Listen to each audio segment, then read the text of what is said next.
que se comenzó aquí en Michigan State, porque aquí estaba yo en ese momento, en el Broad Museum, y tuvimos a una de las curadoras puertorriqueñas que está basada acá en la diáspora, y a Windy desde Puerto Rico. Un abrazo, Windy. Y fue el poder presenciar cómo se sigue como expandiendo y se siguen ramificando este trabajo y este legado de Frank Espada, de documentar esta historia, a tener esta exhibición que sí, ese fue el punto de partida, la diáspora puertorriqueña, pero también pensar los artistas que se invitaron, cuáles son esas diásporas que están dentro de Puerto Rico, de las Islas Vírgenes, Palestina, China. Entonces, siento que el poder tener precisamente, ¿cómo se llama? Este Diaspora Collage, permite hacer el trabajo que nos invita Yomaira, basándose en María Lugones del atestiguamiento fiel, que el poder leernos y reconocernos y saber que nuestra historia y esta herencia que tenemos del colonialismo, de conquista, de la esclavitud que está con nosotros y que tenemos que discutirlo y que tenemos que leernos para poder continuar, ¿no? Para continuar el trabajo y continuar la conversación. Entonces, sobre las herramientas de otras disciplinas, me preguntaste sobre cómo estoy entre esto. Pues mira, yo entré por el departamento de inglés, como dije, como bien me mencionaste, mi bachillerato fue en literatura comparada. em, y para mí todo lo que ha tenido que ver, todo lo que yo he aprendido, me parece que sobre mi conocimiento académico inició con ficción, inició con novelas. Fue la primera vez en la que pude darme ese este ejercicio del atestiguamiento, de poder leer novelas que tuviesen que ver con Haití o con República Dominicana, porque pues por lo menos mi experiencia en el sistema educativo no necesariamente era con eso lo que estaba expuesta.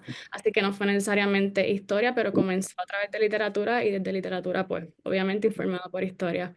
Y una vez cuando llego a estar acá, que tengo la oportunidad de estar en estos eh, laboratorios de humanidades que yo no sabía, porque normalmente lo asocio a al STEM, que me permitió el poder explorar otras áreas que no fuese solamente la literatura, y así como llego a historia del arte y a ver estas otras maneras en que podemos contar nuestra historia, en las que nos es que permite el estar en otro espacio y que no necesariamente sea la institución del museo, sino espacios como Casa Silvana o la Casa de Arte y Cultura de la Playa de Ponce, que no solo es fuera de lo que sería la institución, no sé, del Museo de Arte de Puerto Rico, que no sé para ustedes, yo soy del sur, yo soy de Guayama, y puede ser un espacio que se ve intimidante y que aunque sea gratis, creo que hay un día en la semana que es gratis, no significa que las personas se sientan que puedan entrar ahí, ¿no? Y además pienso que estos otros espacios alternos, estando en uno en Humacao y el otro en Ponce, que se salga de San Juan significa muchísimo Mm, ujú, para mí. Y dentro, pues, nada, en mi caso, pues esta trayectoria da la casualidad que para mí surge desde la diáspora, pero que tengo la suerte que tengo una mentora que me ha ayudado y me ha permitido seguir la conversación dentro del archipiélago. Y lo voy a dejar ahí por ahora porque no sé cómo estamos de tiempo, pero muchísimas gracias, Victoria. Muchas gracias, Melanie. Excelente, muchas gracias. Ahora tenemos una pregunta para el doctor Reinaldo Román. Eh, Dice, en Espiritismo and Urban Planning in Cuba, Envisioning Regeneration in Havana and Oriente after 1898, usted caracteriza el modelo urbano utópico propuesto por Antonio Ojeda y Cabral en su artículo El que entienda recoja a que os libertéis vosotros sois llamados, de 1908, y menciona su silenciamiento de la raza. No obstante, tomando en cuenta el alineamiento de Ojeda y Cabral, que me menciona en su artículo, con las posturas del nacionalismo cubano, con la visión de, digamos, cierta cierta jerarquía, ¿no? Ciertas visiones de ese tipo, racial, del espiritismo kardeciano, e incluso con una idea parecida hasta cierto punto a la de la ciudad de Dios de Agustín de Hipona, implica el silenciamiento de la raza por Ojeda y Cabral, una visión desracializada de la sociedad cubana o privilegiaba elementos estéticos, raciales y culturales europeos. Hola, buenos días y bueno, gracias por la pregunta, la verdad que me resulta un poco extraño estar hablando de una persona desconocida, ¿no? Como lo fue Ojeda Cabral, eh, que, pero es una oportunidad de adentrarme al mundo del espiritismo. Bueno, en respuesta a la pregunta, pues empezaría por decir que la respuesta es sí en ambas, con algunas salvedades. Es decir, que Ojeda Cabral sí tenía una visión más o menos desracializada de la sociedad, pero que también privilegiaba una visión eurocéntrica del futuro. Me puedo explicar, bueno. El espiritismo como movimiento transnacional atlántico se definió en gran medida por su oposición a la trata esclavista, a las categorías racistas de la época, y hacía énfasis en la igualdad fundamental de los seres humanos, pero fundamentada sobre todo en la idea de la igualdad de las almas. En cuanto a la igualdad de los cuerpos y de las culturas, ahí había sus desacuerdos. Y me refiero a que el kardecismo, al espiritismo kardecista más tradicional de la línea predominante, también participó de la visión evolucionista que asignaba a ciertas sociedades y a ciertas razas un nivel de desarrollo cultural y estético superior. Si bien pensaban que todas las almas eran iguales, en gran medida pensaban que esa igualdad eh, se daba porque eventualmente todas las almas iban a coincidir en un tipo de perfección a través de múltiples encarnaciones. Y la idea pues daba pie a pensar que había encarnaciones inferiores y encarnaciones superiores, ¿no? Y que no había que hurgar mucho para darse cuenta de que las encarnaciones superiores, de que las manifestaciones superiores del espíritu tenían, eran muy parecidas al mundo europeo, del norte de Europa. Para muchos, pues París era el signo de la perfección, sobre todo en el mundo del espiritismo latinoamericano, caribeño, brasileño. Ahí había desacuerdos con los espiritistas o espiritualistas norteamericanos. En esa visión, pues se hablaba entonces simultáneamente de un antirracismo que defendía los derechos de los afrodescendientes y que también ensalzaba las virtudes del mundo europeo y defendía a los afrodescendientes por su capacidad para aproximarse a ese estándar europeo. En cuanto a la pregunta de si Ojeda y Cabral privilegiaba las estéticas y las culturas europeas, yo creo que sí, y que la visión que proponía de una visión, de una ciudad moralizante, de una ciudad de una ciudad del futuro, que se podría tal vez construir en La Habana y en otros lugares en el mundo atlántico,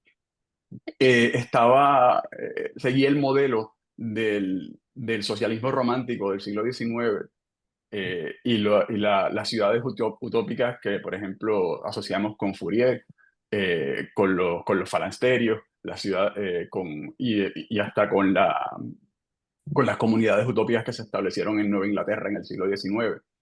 Aunque está claro que en el caso de Ojeda y Cabral también mediaba una afición o una celebración del París de Haussmann, de las reformas urbanas que se hicieron en París con el establecimiento de los grandes bulevares y las avenidas que desplazaron poblaciones poblaciones urbanas que se vieron como zonas de atraso.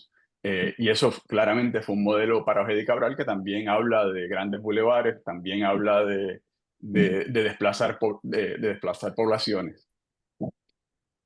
Y yo creo que lo dejo ahí.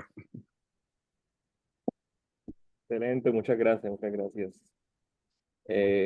No sé si ahora habrá tiempo para hacer una segunda pregunta a cada uno de los participantes. Acabo de ver que no tenemos aquí a nuestra otra...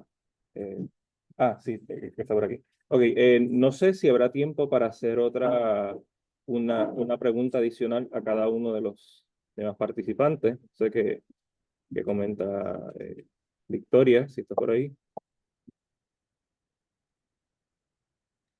Sí. Ok, bien. Bien, tengo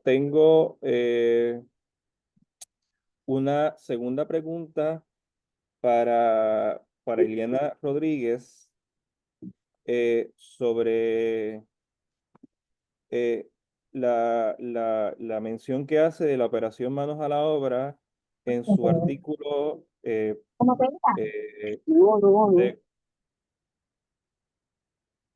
de Caribbean House of Mirrors. Me dice, para dar un poco de contexto, ¿no? En su libro Silencing Race, desentrañó las prácticas de silenciamiento de la dominación racial en Puerto Rico. No obstante, entonces usted argumenta que estos silenciamientos resultaron en que la raza y la dominación racial se discutieron a través del lenguaje del trabajo, lo cual racializó a la clase trabajadora. Los silencios no fueron ejercidos únicamente por agentes coloniales y autoridades elitistas. Entonces, pues para avanzar un poco más, dice, en su artículo de Caribbean House of Mirrors, usted afirma que la operación Manos a la Obra afianzó el colonialismo, cito, fomentando la dependencia y rearticulando jerarquías de género, sexo, clase, raza y además pues creó nuevas formas de desigualdad. Cierro la cita. ¿En qué sentido la operación Manos a la Obra profundizó las jerarquías de raza existentes o creó nuevas? ¿Qué nuevos silenciamientos de raza ocurrieron en este contexto de transformación social donde hubo olas migratorias, movilidad social para la clase trabajadora y el surgimiento de una clase media? También, disculpan, es Victoria, es que estoy se me cayó la internet, pero quería mencionar que sé que doctora Iliana está trabajando en un nuevo libro sobre la clase media negra en Puerto Rico y tengo curiosidad sobre también pues la racialización, relacionado a la racialización de clase, cómo esta nueva clase media emerge. Y pues sí, disculpen que estoy con la cámara apagada, es que sigo tratando de entrar a través de la computadora. Te estás refiriendo a un trabajo nuevo en el que tengo 2 libros en proceso y este es uno, el que estás refiriéndote, tiene que ver con ese segundo libro que mira los años 50 y 60 en particular, ¿no? Y entonces la pregunta aquí tiene que ver está conectada con el primer libro, que tiene en donde sigo yo preguntando cuáles son los diferentes orígenes o momentos de forjación de una identidad nacional basadas en ¿no? En el mestizaje, en un mestizaje blanqueado, claro está.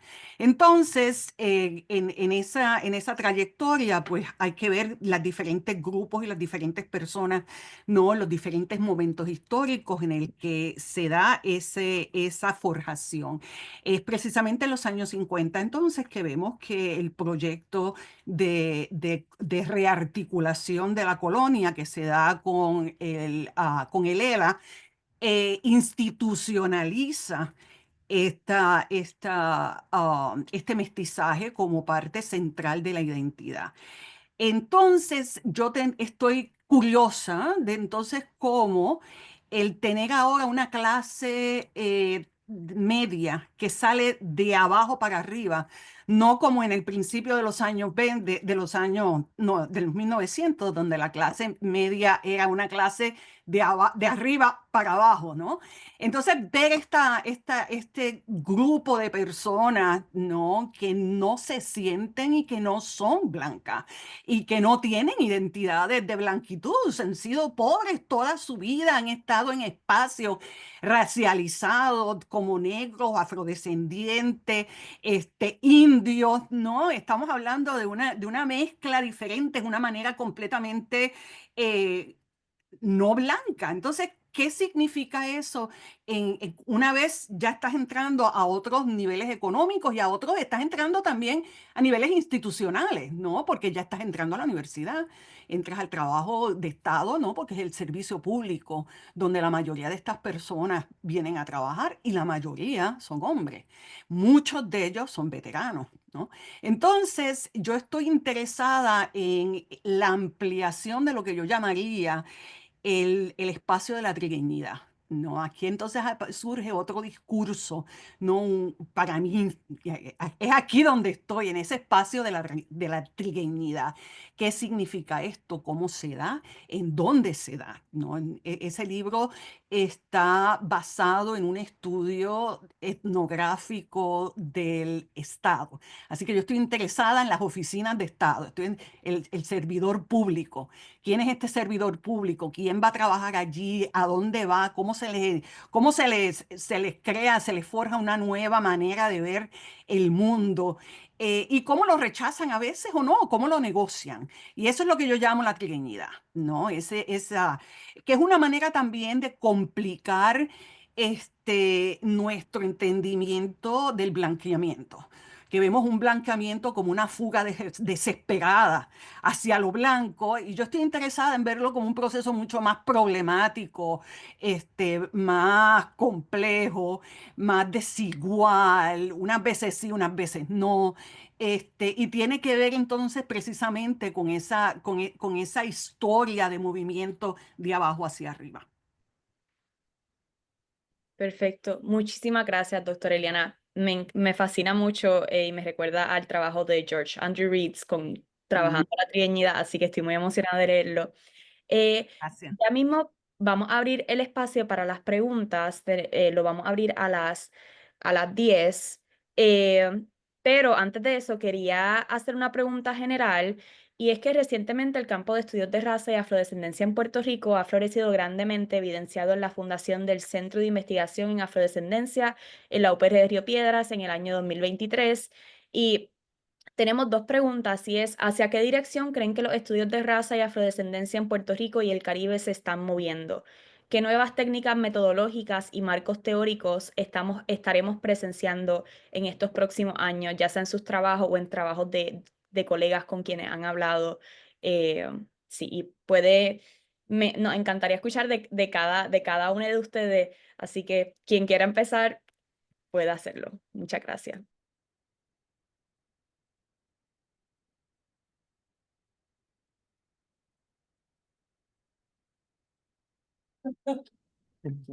Melanie, Reinaldo, tírense enseguida.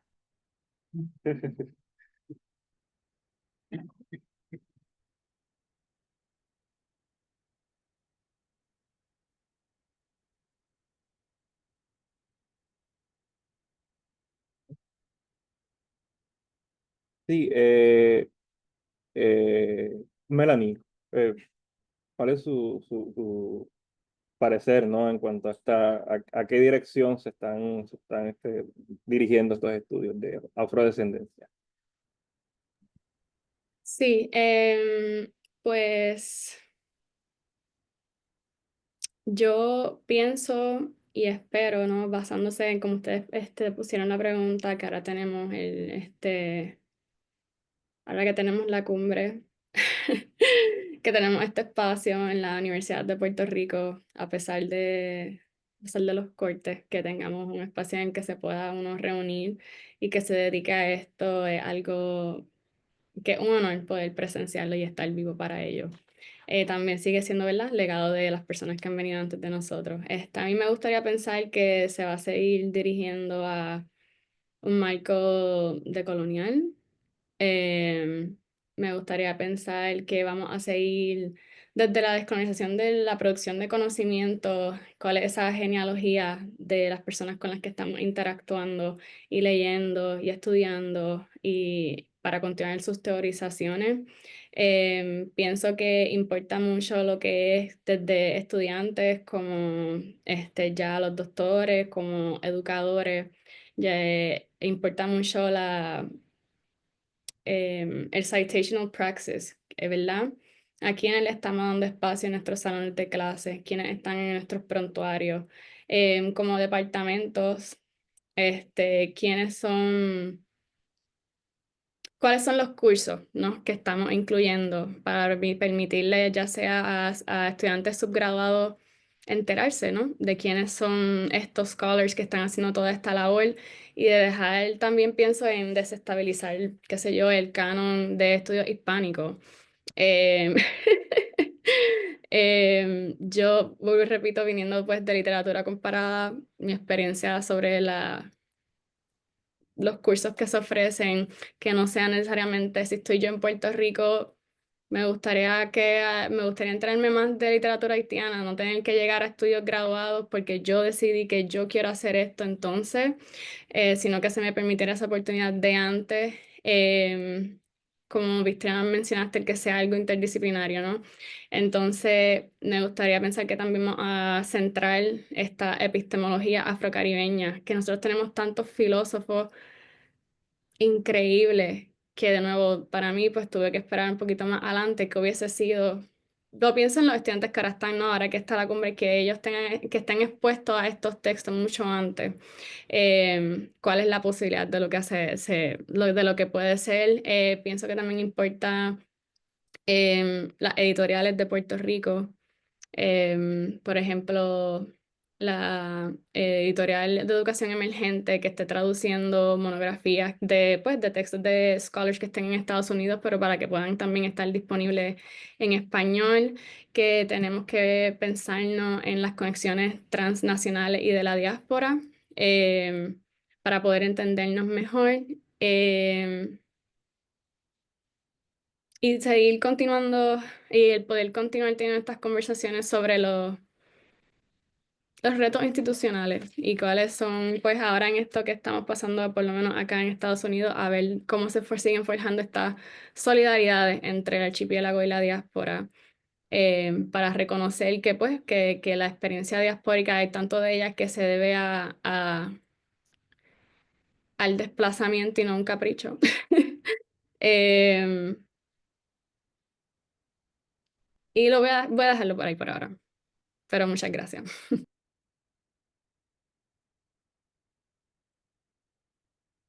Gracias, Melanie. Reinaldo, Ileana, ¿cuál es su parecer, ¿no?, en cuanto a este planteamiento? Yo podría comentar un poco sobre las tendencias que veo, por lo menos entre los historiadores y la antropología histórica, ¿no? Por la vertiente más historiográfica. Yo creo que estamos viendo en el Caribe en general, no solamente en Puerto Rico, eh, un cuestionamiento de la construcción y la constitución de los archivos que comenzó hace tiempo, pero que ahora está rindiendo, yo creo que un fruto en la creación de nuevos archivos. Algunos como los que se están dando en Puerto Rico, de acervos digitales, pero otros también creados por los propios investigadores, ¿no? Archivos, un corpus histórico, ¿no? Que se están creando con cada vez más frecuencia para generar nuevos tipos de historia. Y yo creo que es algo que se nota, ¿no? Como una tendencia en el campo. Yo creo que entre los historiadores también vemos una mayor atención a unos periodos desatendidos en la historiografía, sobre todo en los periodos tempranos. En Puerto Rico y en otras regiones, yo creo que nuestro campo se ha definido tradicionalmente por atención al siglo XIX y al siglo XX, pero en las últimas décadas, últimos 15 años tal vez, hay mucha más atención al a la historia de África en su periodo previo a la colonización, y también mayor atención al Caribe y al mundo de las Américas en el siglo XVI y XVII.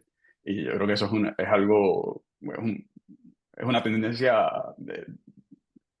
afortunada, ¿no? Que estemos empezando a prestar atención a ese periodo.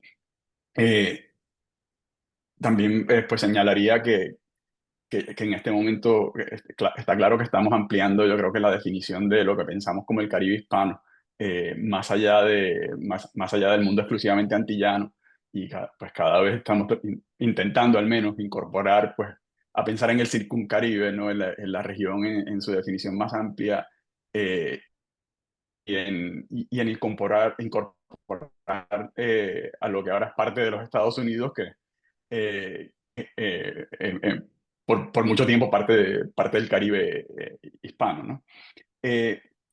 Y finalmente, yo creo que, que estamos viendo una mayor atención a los procesos de racialización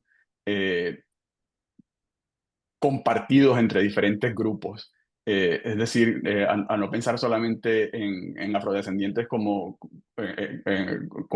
grupo separado de los demás, sino pensar en el proceso de cómo se van definiendo los mundos indígenas, aborígenes, asiáticos, hasta la blanquitud, que es algo que no se ha estudiado tanto en el Caribe hispano, y sí se ha estudiado un poco más en otras regiones. Yo creo que estamos comenzando a hacer ese tipo de estudios. Estoy pensando más, ante todo, en los estudios recientes que han salido de Brasil, por ejemplo, o de Colombia, donde se está tratando el mundo indígena y el mundo afrodescendiente en una sola monografía.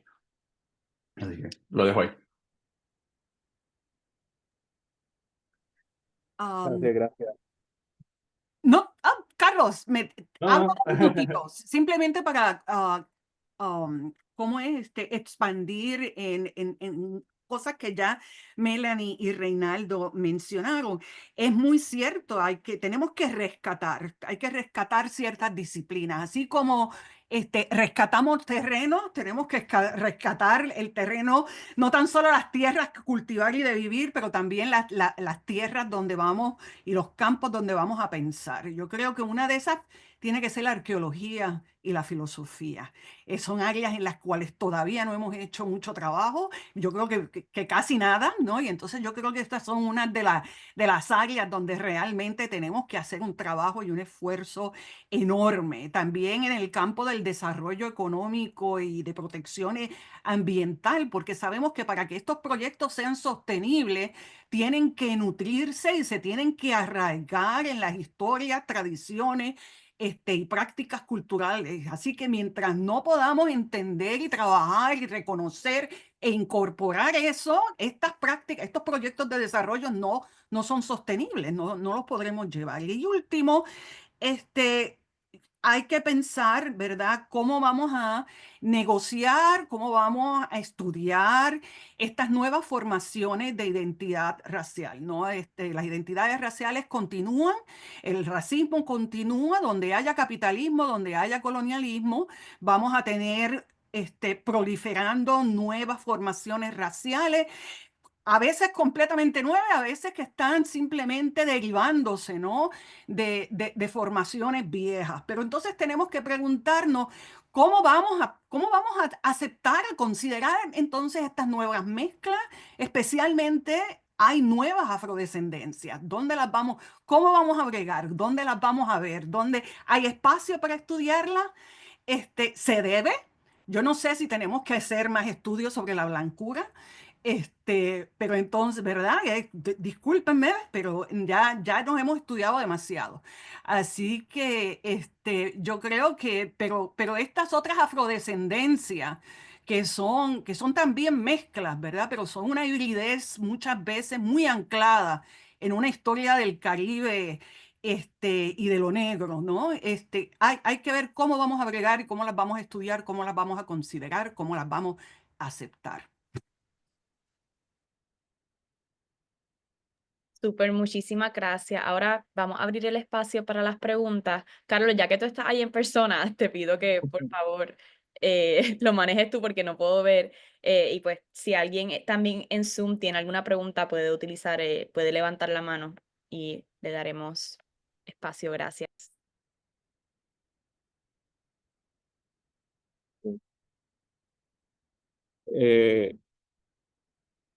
Si alguien tiene preguntas en público, pues, adelante.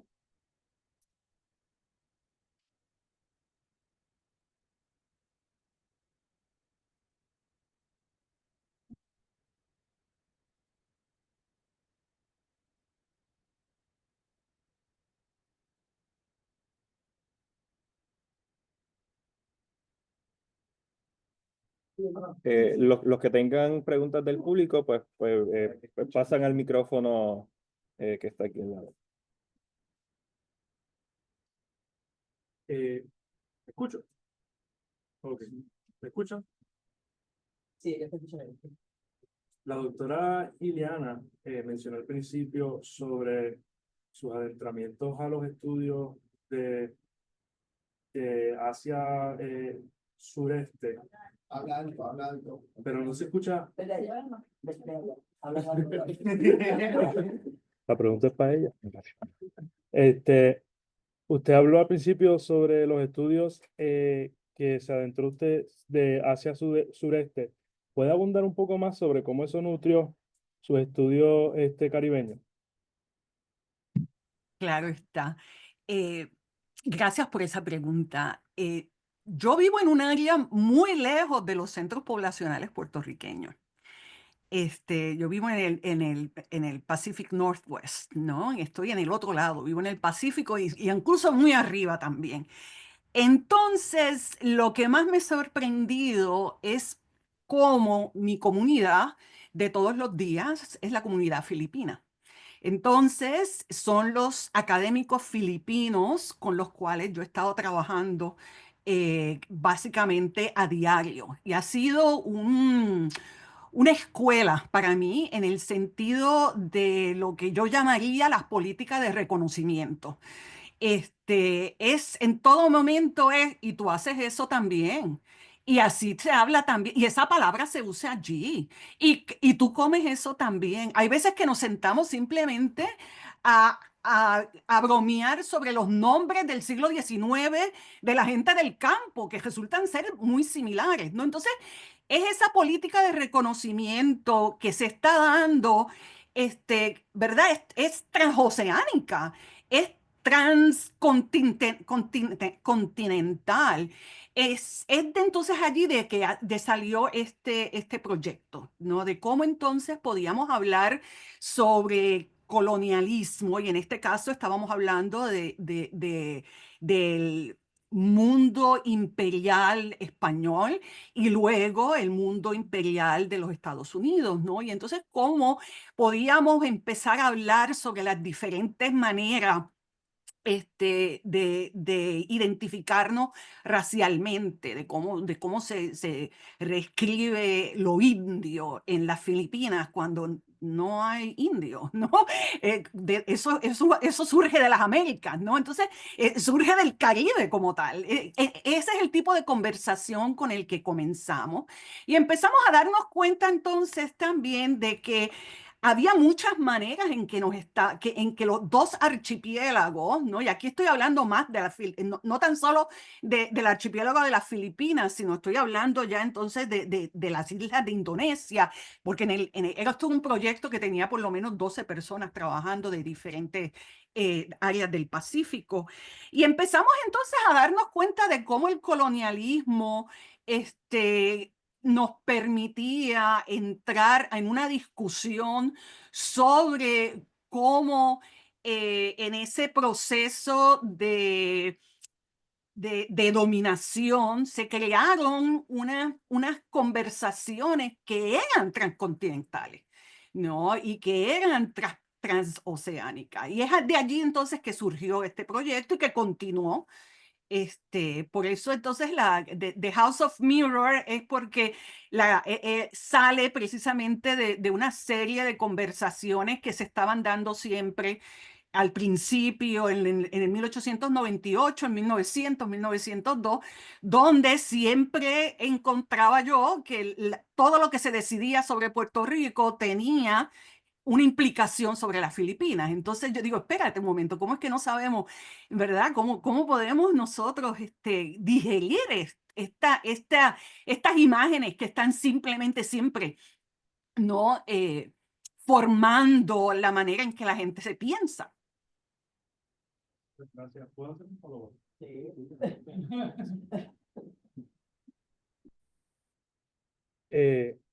¿Hasta qué nivel se trasladó el sistema de jerarquía racial que se impuso en Puerto Rico? ¿Me escucho? Sí. Ok, ¿hasta qué nivel se trasladó el sistema de jerarquía racial o las castas raciales que se impusieron en Puerto Rico a las Filipinas? Me gustaría conocer más de eso, ya que desconozco bastante el tema. Muchas gracias. Ya quisiera yo poder darte una cátedra, pero yo no estoy en posición de hacer eso. Tengo un estudiante graduado precisamente que está haciendo ese tipo de trabajo. Y te puedo referir, claro, hay también castas, hay también una historia sobre lo negro, lo racial, pero lo más importante, yo creo que, o algo que es muy diferente, es la figura de China, de la figura asiática que tiene, ¿no? Como amenaza, que surge durante los periodos coloniales españoles y norteamericanos, que no es necesariamente la figura del problema negro que nosotros tenemos en el Caribe. Entonces, esa es una de las de las cosas diferentes que organizan, ¿no? Estos sistemas coloniales. Gracias.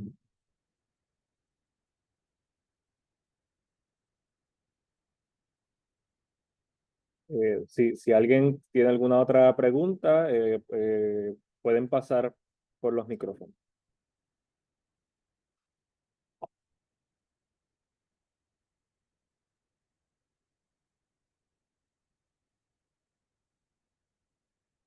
¿Me escucho? Sí. Ok. Hola, mi nombre es David Silva Rodríguez. Yo quería comentar y un poco preguntar. A mí me consta que hay en el Caribe una tradición historiográfica de literatura sobre la raza, sobre la colonialidad muy larga, muy vieja, donde se han discutido estas cosas una y otra vez de diferentes prismas.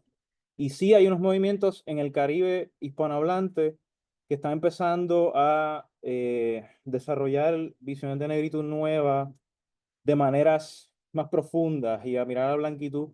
Pero un poco mi pregunta recae en cómo podemos reconectar con esa historiografía del Caribe, que a mí me parece que son muy importantes para nosotros poder crear y desarrollar marcos teóricos nuevos. Pienso en el trabajo de María del Carmen Valga de negociaciones de sangre recientes, como un ejemplo para ir creando pues, pensamientos nuevos sobre cómo funciona eso, cómo cabe, cómo nos repensamos. Pero en el Caribe hay mucho que rinde también, y hablando de Caribe, no quiero decir República Dominicana, Cuba, quiero decir Caribe, Martinica, Guadalupe, Barbados, Jamaica, o sea, hay que expandirlo más allá sí, la cuestión del continental litoral, pero también el Caribe, cómo reconectamos con los otros Caribes angloparlantes, francófonos. ¿Cuál es su opinión sobre eso?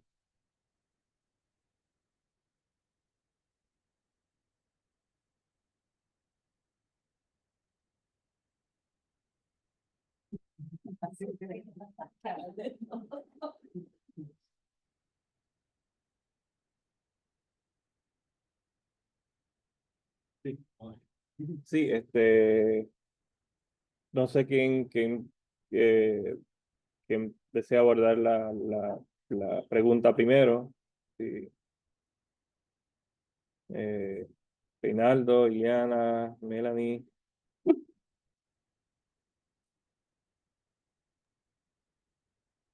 El Caribe existe en ciertas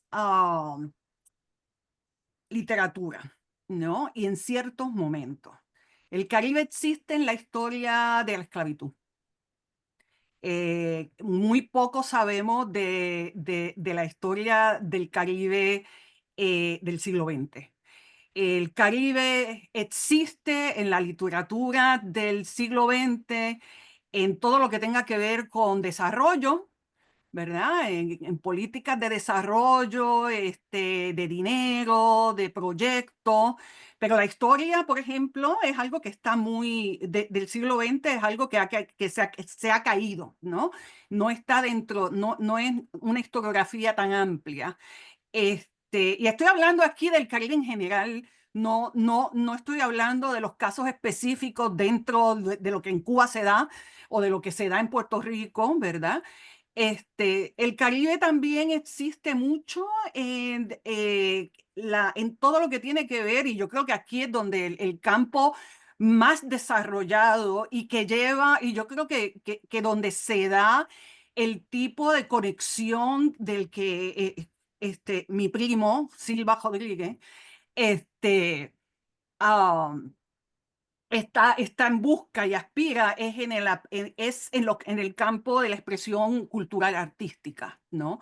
Cuando estamos hablando de las prácticas musicales y de baile afrodiaspóricas, ¿no? Pues entonces, y tenemos allí yo te diría que allí sí realmente existe una literatura amplia, ¿no? Muy y sofisticada también, que cruza todos estas ¿no?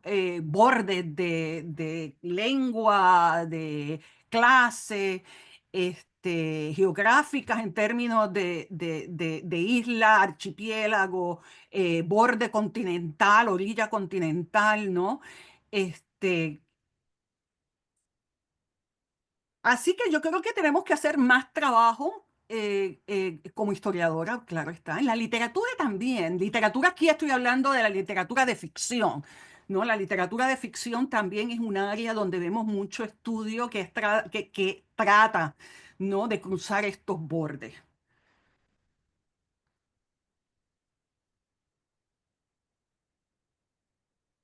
Pero como historiadores se nos hace difícil. Melanie, tú haces trabajo sobre la parte cultural, ¿no? No tan solo en la parte de literatura, pero también en las artes. Cómo tú lo ves?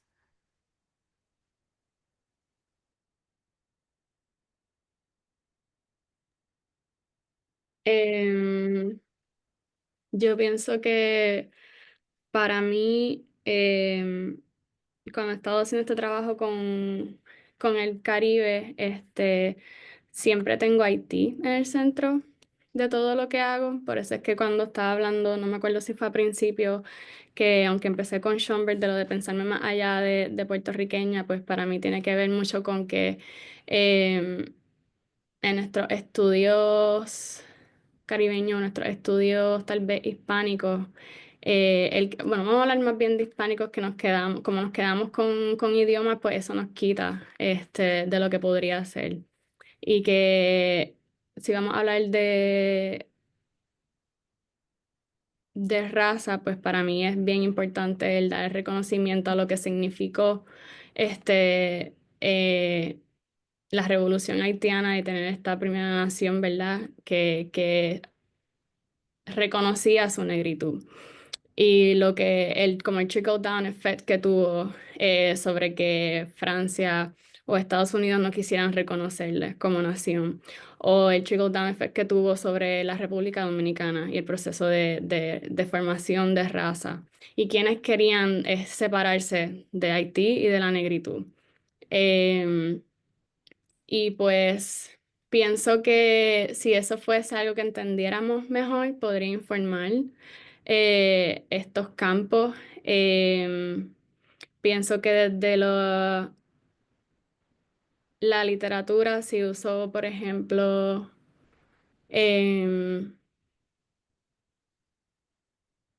no sé, por dar The Farming of Bones, que es una novela que la gente conoce, que es de las que ¿verdad? Más se conoce pienso yo, de Edwidge Danticat, que nos permite el entender que fue la masacre del Perejil en 1937 y que entender que la antinegritud está en the root of that, y que qué significa ser, eh,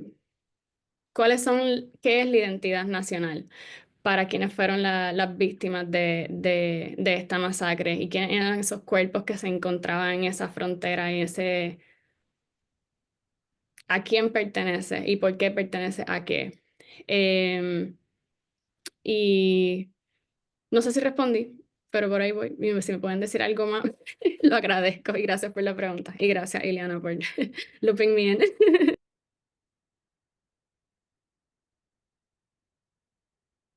Bueno, hay espacio para preguntas adicionales. Si alguien tiene alguna pregunta.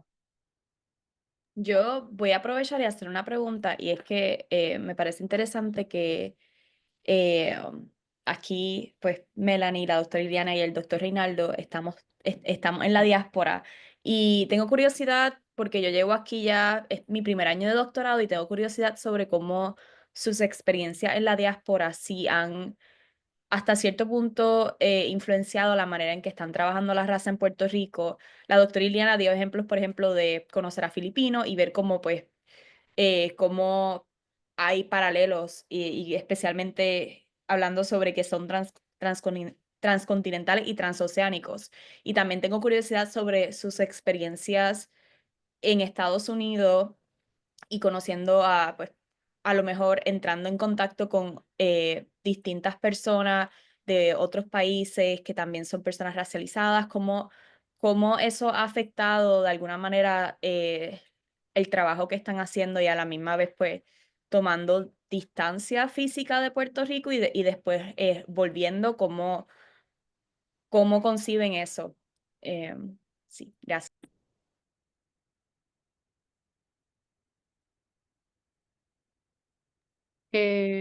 Yo puedo empezar. Em, para mí ha tenido mucho que ver con entender, aunque mis trabajos tienen que ver más con el Caribe y el identificarme como afrocaribeña, al estar acá puedo entender la importancia de también nombrarme como afrolatina, lo que significa eso estando aquí. Y el entender que pues yo estoy en Michigan, ¿no? Que eso implica, esto está blanco aquí.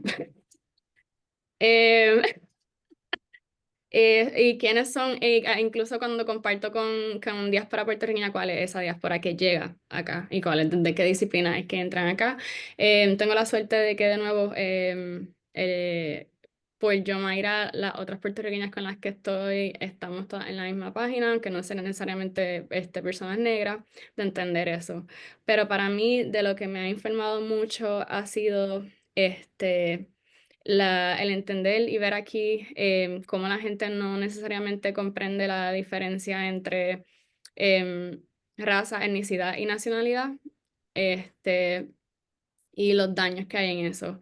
Y siento que desde esa afrolatinidad he tenido unas conversaciones bien iluminadoras con, por ejemplo, la comunidad brasileña, para también expandir lo que es eso de la afrolatinidad. Y luego también Haití, ¿no? De esas conversaciones de por qué nos quedamos en el español o los países que hablan español para hablar sobre esto. Y eso me ha ayudado y me ha informado. Ahora mismo, por ejemplo, que les puedo enviar el enlace, tenemos otra exhibición en una de las galerías de aquí, que la nombramos Destierro por el trabajo de Yomaira. Y en ella tenemos, es precisamente para expandir esa conversación sobre afrolatinidad, e invitamos a una artista haitiana y una artista brasileña, y pudimos tener un artist talk la semana pasada que fue lindísimo, y pues a través de Able Eyes, pues a través de las unidades digitales, pues se puede escanear, eso se las voy a enviar en breve para que puedan verla, porque pues va a estar hasta mañana. Y la distancia física. Para mí ha tenido, creo que lo más que lo que he estado contending en este tiempo ha sido mi sentido de pertenencia. Y mi sentido de pertenencia en Puerto Rico, porque mucho de lo que me ocurre cuando regreso o ya está cuando vivía ahí en mi bachillerato, especialmente en San Juan, es que algo que me hierve la sangre, que me hablan en inglés. Yo he estado hasta en Flor de Parcha y yo, mira, por favor. Entonces, como que quién es de aquí, quién no es de aquí, y por qué by default. Porque el problema no es que yo sea leída como afroamericana, obviamente no es eso, es que no me veas como alguien de esa isla o de ese archipiélago, que es lo que como duele y hiere. ¿Por qué? Porque no me puedes hablar primero en español y desciframos el resto. No sé si tiene que ver con mi pelo, yo me cambio el pelo, si tengo el afro, si tengo las trenzas, puedo entender cómo puedan leer, ¿verdad? Y son cosas que estoy aprendiendo al leer a otras personas, pero que es parte de mi experiencia vivida como pues una persona negra o afroboricua. Y supongo que es y en parte interesante porque pues ahora con lo que está pasando acá, que tengo mis amistades que sean precisamente brasileñas o que tengan que andar ahora con su pasaporte para todos lados porque tú no sabes lo que pueda pasar. Hay ciertos espacios que porque como acá me puedes leer como afroamericana, presenta que al momento a lo mejor una persona que sea leída como más lo que la gente entiende por latino sin lo afro, que pueda estar pasando por unos dangers que a lo mejor yo en ese sentido no. No tengo una respuesta conclusiva, es como dónde, y como estudiante, ¿no? Que sigo aprendiendo y por eso estoy tan feliz de que me permitieran estar aquí y escucharles a ustedes y las preguntas que han traído. Gracias. Yo después de leído, ¿puedo hacer un comentario? Sí. Me encantó, me escucho. Okay. Me escucho un poco lejos. Ok. Ok. Eh, ok. Me encanta, Melanie, tu respuesta. Eh, yo, ah, yo personalmente, pues, me crié en los Estados Unidos, y fue después de mi adultez, o sea, cuando llegué a mi adultez, que regresé a Puerto Rico. Y yo tengo que decir que aquí en Puerto Rico tiende a invisibilizarse el problema de raza, como bien sabemos, y como que la gente pretende, especialmente yo y mi familia, o sea, los que me rodeaban, que son en su mayoría personas blancas puertorriqueñas, tendían a decir, no, que aquí no existe el racismo, no existe el racismo. Pero yo pienso que al tener la oportunidad de vivir en Atlanta, que es un lugar segregado todavía a su totalidad, casi, un lugar que están las escuelas negras y las escuelas blancas. Y si tú eres latino y afroamericano, tú vas a las escuelas para negros. Y los blancos tienen sus escuelitas y tú ves que el distrito escolar pasa a fondo y le pasa más fondo a las escuelas blancas. Y eso es un sistema de segregación legal que todavía existe. Yo, por lo menos cuando llegué a Puerto Rico, pude identificar algunos patrones de racismo sistémico que todavía existe que no se hablan, que tal vez si me hubiera criado aquí, no hubiera tenido ese ojo de discernir. Así que pienso que por lo menos mi experiencia diaspórica me ayudó a poder problematizar cosas en mi propia isla. Así que nada, muchas gracias, de verdad. Gracias a ti.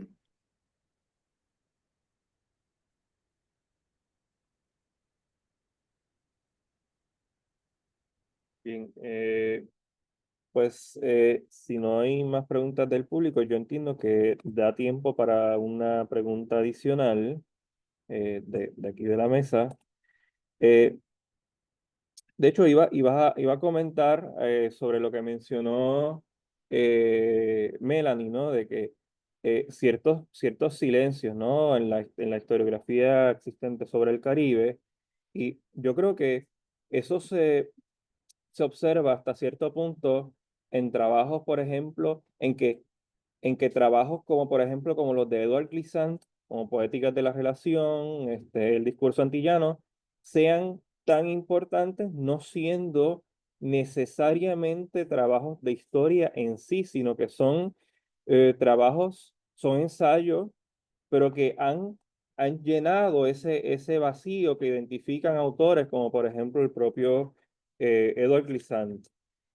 Y tenía una pregunta para el doctor Reinaldo Román, ya que pues estamos hablando del Caribe, ¿no? Del Caribe no hispano, etcétera.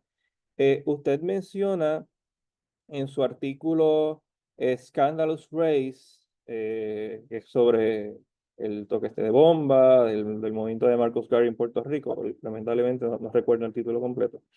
Eh, Usted incluye una cita del libro Holding Aloft the Banner of Ethiopia, del historiador jamaiquino Winston James, en la que señala que durante los primeros años de 1920, los afrodescendientes del Caribe hispano no expresaron una conciencia racial tan arraigada como en otras partes del Caribe. Sin embargo, el impacto de una organización como la Universal Negro Improvement Association, African Communities League, que pues, es esta organización de Marcus Garvey, en el Caribe hispano no fue uniforme, fundándose 52 capítulos en Cuba y 47 en Panamá, o sea, donde más capítulos había fuera de Estados Unidos, mientras que solamente uno en Puerto Rico. Por tal razón, le pregunto, para usted que ha estudiado, que ha investigado la sociedad cubana a inicios del siglo XX, ¿qué factores económicos y sociales pudieron haber contribuido a que fuese Cuba el país con más capítulos de esta organización, excluyendo a Estados Unidos? Eh, Bueno, quiero empezar señalando que yo creo que James se abalanzó a una conclusión en ese comentario, pero y puedo abundar sobre ese tema. En cuanto a por qué se establecieron tantos capítulos en Cuba en comparación con otros lugares, yo creo que eh, la razón es fundamentalmente económica, tiene que ver con el crecimiento desaforado del mundo del azúcar en el oriente cubano durante las primeras décadas del siglo XX. eh, una, un estallido del establecimiento de centrales, todas apoyadas por labor de inmigrantes. Y yo creo que esa es una de las razones principales del éxito de la UNIA en Cuba. Buena parte de la membresía de los capítulos de la UNIA fueron inmigrantes del Caribe británico, eh, un grupo muy numeroso, de cientos de miles de personas, acompañados en una medida quizás un poco menor, de inmigrantes de Haití, también un grupo muy numeroso. Jorge Giovanetti Torres, Layú, que ha escrito sobre este tema, Matthew Casey también. Eh, y esos dos grupos yo creo que formaron el núcleo principal de la UNAE, aunque ahora sabemos que se ha desestimado también un poco precipitadamente la participación de cubanos afrodescendientes en estas organizaciones. Yo creo que aparte de la presencia inmigrante, ¿no? que aglutinó esos capítulos inicialmente, también existió en Cuba desde muy temprano, a través de todo el siglo, de la segunda mitad del siglo XIX, un mundo de activismo y solidaridades políticas de lo que se llamó la clase de color en Cuba, que en cierto modo encontró en en el movimiento de Garvey una salida importante, sobre todo después de la llamada Guerrita del 12, en la que el Partido Independiente de Color, aparentemente el primer partido establecido en las Américas con una agenda de reivindicación de igualdad racial, fue suprimido por parte del gobierno en una matanza que, eh, que acabó con un número indeterminado de personas, que entre 3.000 y 5.000 personas murieron en esa iniciativa para acabar con el Partido Independiente de Color. Y yo creo que sabemos ahora que un buen número de veteranos del Partido Independiente de Color, de los organizadores principales en Oriente, en Cuba, también se unieron al movimiento de Garvey. Y entre las figuras importantes, pues destacan las mujeres, como mujeres que fueron miembros del Partido Independiente de Color, y luego se incorporan al movimiento de garbellista como organizadoras también. Uno de los textos clásicos sobre eso es Reyita, por ejemplo, una crónica autobiográfica sobre una mujer afrocubana que habla de todas las mujeres en su familia que participaron en el Partido Independiente de Color y que después se incorporan al movimiento de Garvey. Muchísimas gracias, doctor Reinaldo. Ya. Bueno, con esto vamos a concluir la mesa. Nuevamente le agradezco a la doctora Ileana Rodríguez Silva, al doctor Reinaldo Román y a Melanie Rodríguez por asistir esta conferencia y sobre todo darnos su sabiduría compartir con nosotros su sabiduría sobre los estudios de afrodescendencia en el Caribe. Les recuerdo que a las 10:35 va a comenzar el panel K y el panel L. He puesto el enlace de Zoom. Muchas gracias y por favor un aplauso. Todos estamos virtuales, pero un aplauso desde el público.